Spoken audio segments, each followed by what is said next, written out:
तो हमने बैक्टीरिया के बारे में पढ़ लिया, प्रोटोजोआ के बारे में पढ़ लिया। एल्गी क्या है? एल्गी भी सिंपल होती है, नॉन फ्लोवरिंग एक्वाटिक प्लांट, मतलब बिना फ्लोवर्स के पानी में रहने वाली। काई आपने देखी है, पानी जो पानी स्टोर होता है उस पर काई आ जाती है, वो एल्गी है। और एक लार्ज असेंबलीज, मतलब गुच्छों में रहती है, ये बड़े बड़े ग्रुप्स बनाकर रहती है। इन्हें सी वीड्स भी कहते हैं। क्लोरोफिल इनमें होता है, इसलिए ये अपना खाना भी खुद बना सकते हैं, लेकिन इनके रूट्स, लीव्स, वेस्कुलर टिश्यू ये सब नहीं होते हैं इनके। इनके एग्जाम्पल है क्लेमाइडोमोनास। ठीक है, मैं एक बार फिर से आपको रिपीट कराती हूँ कि हमने क्या क्या पढ़ा है। 5 टाइप्स के थे: bacteria, algae, protozoa, fungi and virus. Bacteria unicellular होते हैं। यहाँ डायग्राम हमने देखा था। वेल डेवलप्ड न्यूक्लियस इनका नहीं होता, साइज अलग अलग होता है। इनमें राइबोसोम होते हैं। और सबसे स्मॉलेस्ट और लार्जेस्ट बताया था। कुछ एरोबिक और एनारोबिक होते हैं। इनके टाइप्स इनकी शेप के अकॉर्डिंग होती है। फंजाई भी प्लांट्स के लाइक होते हैं, लेकिन इनके लीव्स, रूट्स अलग अलग नहीं होते। और प्रोटोजोआ क्या है? प्रोटोजोआ भी यूनिसेलुलर होते हैं और एक्वाटिक होते हैं। सोलिटरी मतलब या अकेले भी रह सकते हैं, वो अलोन रह सकते हैं, या कॉलोनी में भी रह सकते हैं। फ्री लिविंग होते हैं, मतलब किसी के बिना हेल्प के रह सकते हैं, फ्री लिविंग। और पैरासिटिक होता है, किसी दूसरे पे रहना, होस्ट पे रहना और उस पर नुकसान पहुंचाना। शेप इरेगुलर होती है, ओवल होती है, अलग अलग शेप्स के होते हैं। इसके एग्जांपल अमीबा है, जैसे अमीबा की कोई शेप नहीं होती। सूडोपोडिया होती हैं, इसके जो फूड मॉलिक्यूल आता है तो उसकी तरफ सूडोपोडिया ग्रो कर जाते हैं। ठीक है, और हमने पढ़ लिया एल्गी। एल्गी क्या है? सिंपल नॉन फ्लोवरिंग प्लांट्स होते हैं, एक्वाटिक प्लांट्स होते हैं जो लार्ज असेंबलीज में रहते हैं। अब रहता है हमारा वायरस।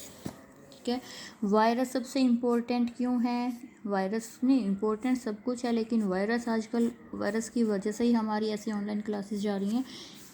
वायरस क्या है? ना तो उन्हें लिविंग कहते हैं हम, और ना ही वो नॉन लिविंग होते हैं, क्योंकि जब वो उन्हें कुछ भी रहने के लिए सरफेस नहीं मिलता तब वो नॉन लिविंग की तरह रहते हैं, नॉन लिविंग ऑर्गेनिज्म की तरह।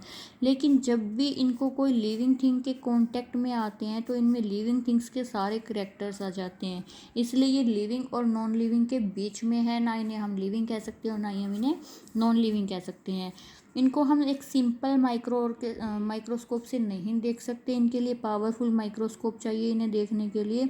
और जो लिविंग ऑर्गेनिज्म, माइक्रो ऑर्गेनिज्म जो भी हैं, बैक्टीरिया, फंजाई, हमने जो भी पढ़े हैं माइक्रो ऑर्गेनिज्म, उनमें सबसे छोटा होता है ये, साइज सबसे इसका छोटा होता है। जैसे एड्स बीमारी, बीमारी क्या है? सिंड्रोम कहते हैं हम एड्स को, डिसीज़ नहीं कहते। क्यों? क्योंकि इसमें बाकी दूसरी बीमारीज होती है, मतलब इम्यून सिस्टम हमारा वीक कर देती है, इसलिए।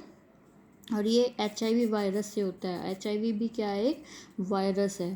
ठीक है, और वायरस होते हैं वो क्या होते हैं? न्यूक्लिक एसिड के बने हुए होते हैं, मतलब DNA या RNA, उनसे ये बने हुए होते हैं। और कवर्ड होते हैं प्रोटीन शेल से, प्रोटीन की शेल होती है इनको कवर करने के लिए। लिविंग और नॉन लिविंग दोनों नहीं होते ये, क्योंकि नॉन लिविंग की तरह रहते हैं जब तक किसी के कांटेक्ट में नहीं होते, और जैसे ही किसी लिविंग के कांटेक्ट में आते हैं तो लिविंग के करैक्टर्स इनमें आ जाते हैं।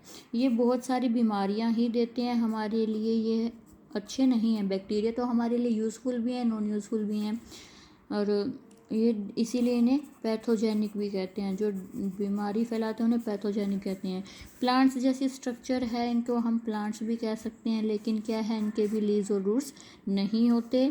सिंपल नॉन ग्रीन प्लांट्स होते हैं। ये हेटेरोट्रोफिक होते हैं, मतलब किसी दूसरे पे डिपेंड करते हैं अपने फूड के लिए। पैरासाइट मतलब ये होस्ट पे रहते हैं। Example polio virus, polio virus इसका एग्जाम्पल है। ठीक है, अपनी नेक्स्ट वीडियो में हम कोरोना वायरस के बारे में पढ़ेंगे।